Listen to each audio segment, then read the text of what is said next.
Assalamualaikum warahmatullahi wabarakatuh. Perkenalkan, nama saya Akmalul Khairam Nur dari Fakultas Psikologi kelas A. Baik, pada video kali ini saya akan menjelaskan atau memaparkan terkait dengan bagaimana menjadi mahasiswa yang logis, kritis, inovatif, kreatif, dan memiliki rasa ingin tahu dan mencintai ilmu. Baik, yang pertama yang akan saya jelaskan yaitu logis. Logis yaitu kemampuan berpikir mahasiswa diperlukan di berbagai bidang kehidupan. Kemampuan berpikir logis ini harus diasah untuk mempermudah proses pemahaman pemahaman materi dan memecahkan masalah dengan rasional. Setiap orang harus memiliki pemikiran logis jika akan melakukan suatu kegiatan. Tanpa adanya pemikiran logis, seseorang tidak akan bisa melakukan kegiatan dengan baik. Berpikir logis dikategorikan sebagai ciri dari manusia yang universal. Logis adalah proses berpikir yang rasional atau secara logika. Logika di sini diartikan sebagai sebuah ilmu pengetahuan dan kecakapan untuk berpikir dengan benar. Ada hal-hal yang perlu diperhatikan untuk berpikir yang benar, yaitu berpikir secara masuk akal dan berpikir sistematis, atau biasa dikenal juga dengan system thinking. Baik, yang kedua yaitu bagaimana seorang mahasiswa berpikir kritis. Kritis adalah kemampuan ini sangat penting bagi mahasiswa karena setiap hari manusia dihadapkan oleh berbagai banyak masalah atau isu-isu yang ada di dalam lingkungan masyarakat maupun dunia. Semua permasalahan itu tidak mungkin dapat dipikirkan dengan mudah. Seringkali permasalahan itu sulit dihadapi. Maka dari itu, mahasiswa harus membiasakan diri untuk berpikir kritis agar dapat membuat keputusan yang matang dan bijaksana. Berpikir kritis ini harus diterapkan di berbagai situasi, karena seringkali lingkungan tidak mendukung untuk berpikir kritis, dan hal itu yang tentunya menghambat perkembangan diri. Maka dari itu seorang mahasiswa harus memiliki sikap atau jiwa yang kritis agar supaya dapat memberikan pemikiran yang matang dan bagus. Selanjutnya yang ketiga yaitu inovatif. Bagaimana seorang mahasiswa harus memiliki sikap yang inovatif? Karena inovatif adalah penciptaan model bisnis atau teknik manajemen strategi dan struktur organisasi dari yang sudah ada. Jadi dapat disimpulkan bahwa inovatif adalah tindakan yang dilakukan untuk menciptakan kreasi baru dari temuan yang sudah ada sebelumnya dan diterapkan untuk meningkatkan kerja. Jadi seorang mahasiswa harus memiliki sikap inovatif dalam kehidupan sehari-harinya, karena apabila dia berkuliah di suatu kampus, dia harus inovatif untuk segera atau mengerjakan tugas itu kan harus menggunakan ide-ide yang inovatif untuk mengerjakan tugas tersebut yang diberikan oleh dosen. Selanjutnya yaitu siswa yang harus bersikap kreatif. Saya rasa di dalam dunia kampus kreativitas seorang mahasiswa memang harus ditingkatkan dan di-upgrade. Karena apa? Setiap perjalanan atau tugas-tugas yang diberikan oleh dosen itu banyak memerlukan kreativitas tersendiri dari seorang mahasiswa tersebut.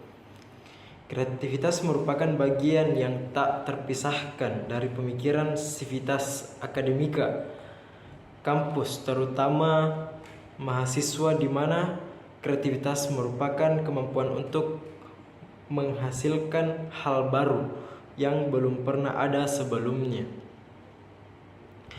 Proses untuk menghasilkan hal baru tersebut dapat berasal dari imajinatif seorang mahasiswa sendiri itu atau dari penciptanya sendiri. Dapat juga berasal dari informasi atau pengalaman-pengalaman sebelumnya.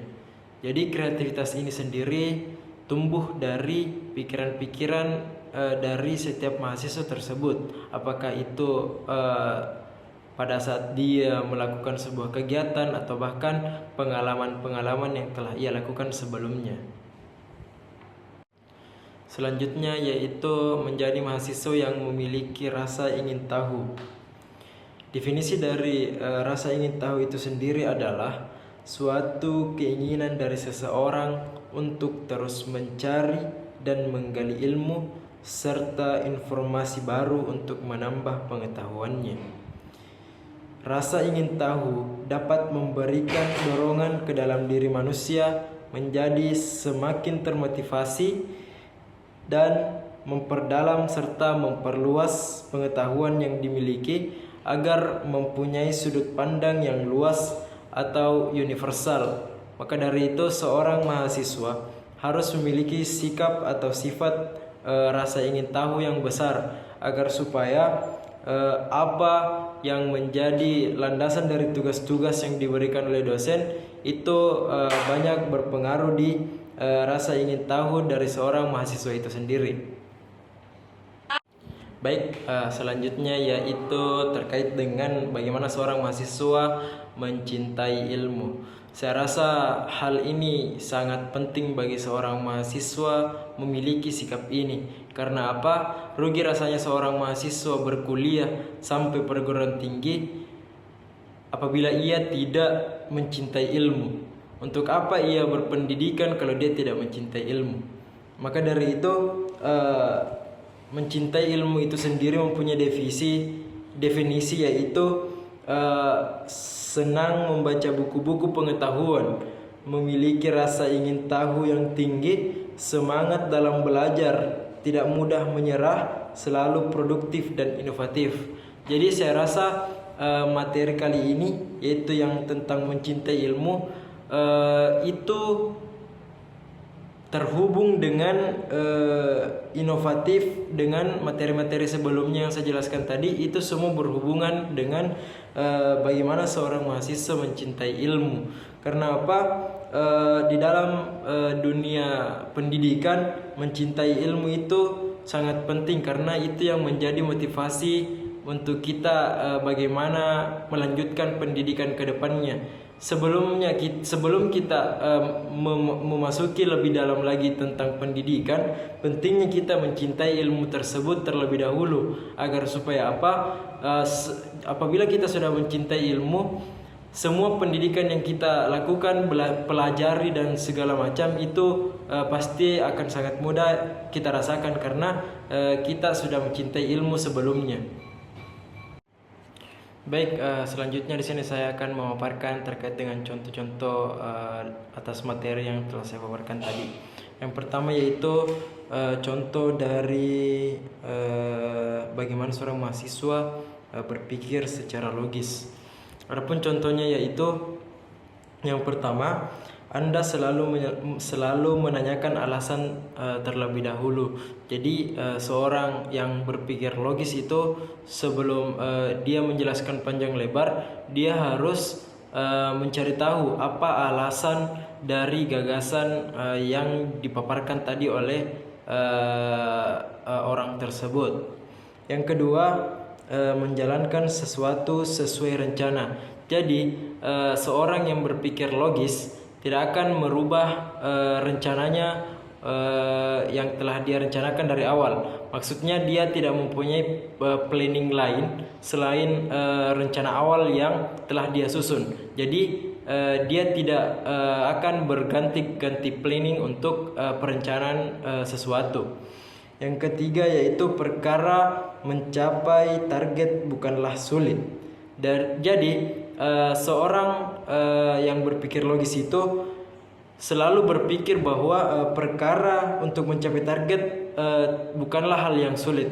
Dia selalu berpikir bahwa pekerjaan ini gampang. Maka dari itu mindsetnya itu tidak pernah merasakan kesulitan dalam pekerjaan sesuatu yang ia lakukan. Selanjutnya seorang yang berpikir logis juga itu dapat mudah mendapatkan informasi dari berbagai penjuru. Selanjutnya contoh dari bagaimana seorang mahasiswa yang berpikir kritis. Yang pertama yaitu berpikir secara analitikal. Yang kedua problem solving. Yang ketiga berpikiran terbuka. Yang keempat mempunyai manajemen waktu yang bagus. Yang kelima memiliki komunikasi yang baik atau public speaking yang bagus. Karena seorang mahasiswa yang memiliki sikap kritis itu harus memiliki public speaking yang baik. Karena seorang yang bersikap kritis itu harus mampu cepat berbicara sesuai dengan apa materi, tidak bertele-tele. Maka dari itu seorang yang bersikap kritis harus memiliki public speaking yang bagus. Selanjutnya yaitu bagaimana seorang mahasiswa bersikap kreatif. Contohnya yaitu yang pertama berani mengambil risiko. Seorang mahasiswa yang bersikap kreatif sudah pasti dia siap menanggung risiko apa yang telah dia pikirkan matang-matang. Maka dari itu seorang mahasiswa yang bersikap kreatif pasti berani mengambil risiko. Yang kedua, dia disiplin. Disiplin dalam hal apapun, disiplin dalam mengerjakan sesuatu dan lain-lain sebagainya. Selanjutnya yaitu dia mampu memanfaatkan teknologi. Apalagi pada zaman sekarang teknologi berkembang pesat di lingkungan dunia. Jadi seorang mahasiswa harus memikirkan atau memanfaatkan teknologi dengan baik. Selanjutnya yaitu melakukan latihan kreatif. Untuk apa dia melakukan latihan kreatif itu untuk memperbaiki atau lebih meningkatkan lagi atau mengupgrade pikiran-pikiran atau ide-ide yang positif. Jadi bukan hanya teori, dia juga melakukan praktik untuk kreativitas yang telah dibuat. Maka dari itu mampu baginya dia supaya dapat bekerja dengan baik dan benar. Baik, itulah tadi pemaparan materi-materi yang telah saya sampaikan beserta contohnya. Mungkin itu saja yang bisa saya paparkan. Kurang dan lebihnya mohon dimaafkan. Fastabiqul khairat. Wassalamualaikum warahmatullahi wabarakatuh.